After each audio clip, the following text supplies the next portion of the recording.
We are starting to see those heavy rain bands push into the Mobile area. Things definitely expected to get worse as the night goes on. According to emergency officials here, sort of careened into that light pole there.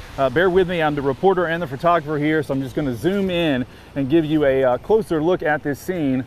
And here's the car I was telling you about. A few years ago, this cemetery suddenly closed because the owner at the time never applied for a certificate of authority for pre-needs contracts, and that is required by the state. Well, those who crunch the numbers for a living say drivers may be in for some sticker shock this year. These firefighters face all types of things on the job. Sometimes those scars are visible, but it's the scars that you don't see that sometimes can take the biggest toll. I bought this one earlier at a home improvement store, took the pin out. Now we're going to sit here and spray it here. And there you go. See that? That is what you want to see. So this fire extinguisher is working. As I mentioned, though, this recall affects hundreds of models. Private security cameras, kind of like the one you see here, are supposed to give people peace of mind. But now those cameras are showing up online for the world to see, and we found there's a Russian connection. Massive scene here along the interstate. Traffic backed up as far as I can see. Going to back out of the way, give you a look at what we are looking at. According to Birmingham police, 2 tractor trailers and a vehicle involved in this crash. They tell us 3 people were killed.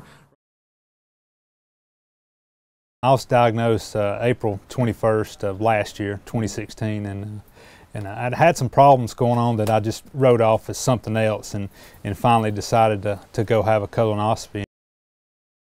Randy Wiggins' colonoscopy showed stage 2 colon cancer. That came as somewhat of a surprise to this 44-year-old Hoover firefighter. My grandmother died at Easter, but she had lung cancer, and she was 86, and nobody in my family's had any other kind of cancer.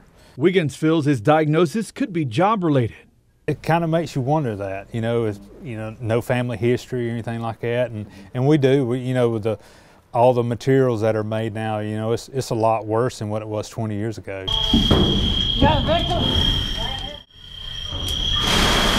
House fires now burn faster and hotter than ever. The hidden health hazards that come along with that are burning through fire departments around the country. That's according to a report from the International Association of Firefighters that says cancer and PTSD rates among firefighters are skyrocketing. Today, things found in your house are made from synthetic materials, plastics, foams, and coatings containing carcinogens and toxins. That makes them hundreds of times more toxic when they burn. A recent study by the National Institute for Occupational Safety and Health found firefighters have a 14% increased risk of dying from cancer compared to the general public. Anything that you have in your normal household right now has got to the point where it's got so much carcinogens in it that we're about 100 times more likely to develop cancer than we would have been in the past.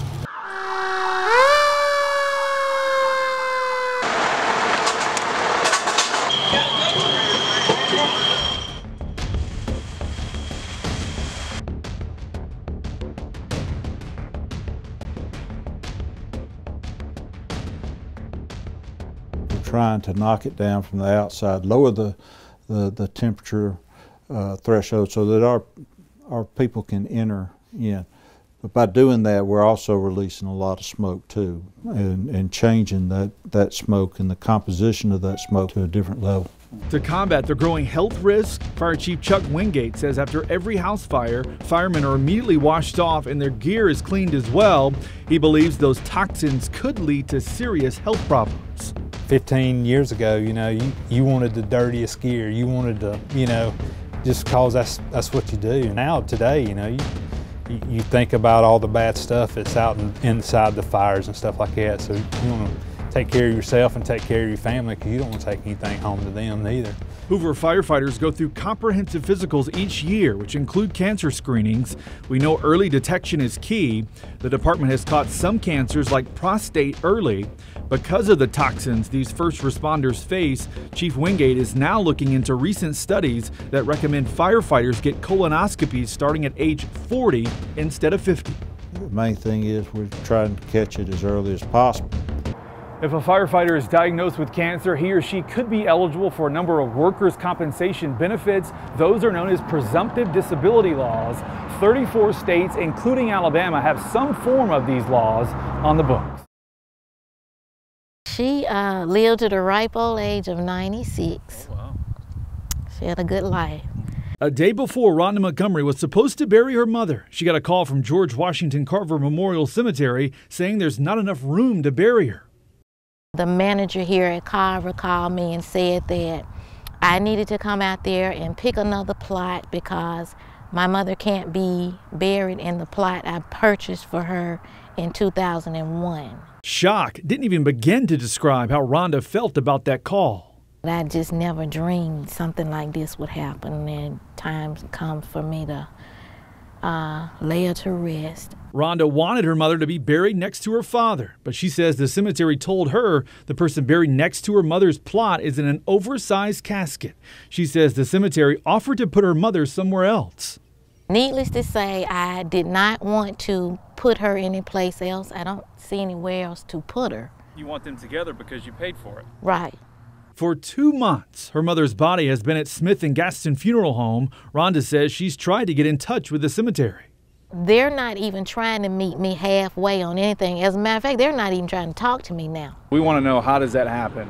I tried getting the cemetery manager to tell me what's going on, but she didn't want to talk. Is the manager here? I am the manager. So, Are you the one that called the lady? She said she talked to you and said there's not enough room. So could you all please leave the property? Thank you. So, nothing. A few minutes later, I got a call from Cedric McMillan, the new owner of the cemetery. I tried explaining to him the situation. He found it hard to believe and says there's no way the funeral home would hold a body for 2 months. There's no way somebody's been in a funeral home for since January because they don't have a grave. That's bullshit. So McMillan got the funeral home on the phone with us. You've had this body in your funeral home since that time. Is that correct? Yeah. And what was the reason? Well, they wanted to, I don't know, they were trying to work out getting a grave situated out there. The cemetery has had its fair share of issues in recent years. A few years ago, this cemetery suddenly closed because the owner at the time never applied for a certificate of authority for pre-needs contracts, and that is required by the state. Fast forward a few months, Cedric McMillan becomes the new owner, buying the cemetery out of bankruptcy. McMillan says if issues like Rhonda Montgomery's pop up, his contract says he's obligated to find another available space. If anyone has purchased graves before I purchased the cemetery, if those graves are not, if I cannot accommodate those graves, then I will give that person a grave at equal or greater value.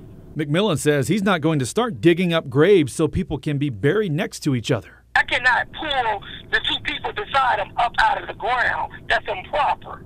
It sounds like Miss Montgomery is unreasonable. Yeah. I think she wanted us to do something that, if you think about it, is a bit unscrupulous. I understand this man took over when Carver was abandoned, but you need to check your product. You need to know what you're getting into. Carver! Thank you, Jesus. Thank you. So despite this rain, Woo, you were still out he's here. still good. Yeah. I first met Miss Henrietta Young outside of her house in Fairfield. At the time, she wasn't letting the pouring rain stop her from giving thanks. She's more than thankful she was able to ride out a tornado that ripped through Fairfield last year. She was in the front of her home on 60th Street when things took a turn for the worse. Something hit that one, and all that glass came through here, and I started to holler. I said, oh, something. It seemed like the whole house was falling in. By the time she started to run to the back, the storm was over. And the Lord let all that glass pass by. Woo, and didn't touch me nowhere. Her roof was damaged. She was without power for a few days, lost all of her food, but she still managed to keep a smile on her face. In the days after the storm, she helped feed the community from her front yard. They've been hugging and praying for one another. And that's what we need. God is so good. Over a year later, Miss Young is still thankful. I've been through a lot. I've been through a lot since the storm. But the Lord took care of me. And He's still taking care of me. Her roof, though, still has tarps on it, and she says when it rains, it sometimes pours into her dining room where she's planning on having Thanksgiving with her family. She doesn't have insurance for a new roof, and her family isn't financially able to have another one put on. And most of the time, I'll be praying that it don't rain. so that I won't have to be getting the buckets and the pans and things. But I have faith and believe that the Lord gonna fix it. Miss Young has lived in this home for over 50 years. Her family says she's not planning on leaving despite it needing work. We love her, and we want the best for her. And so we would love, in her last years, because she's 85, for her to be able to have everything that she deserves. And we can't financially get her exactly what she needs. Thank you. Miss Young is praying the community she helped after the storm will repay the favor and help her. Never thought that nothing like this would happen to me. But why not? I'm not no better than no one else. But I'm depending on the Lord, and I feel like somebody out there, he got somebody out there that's willing to do something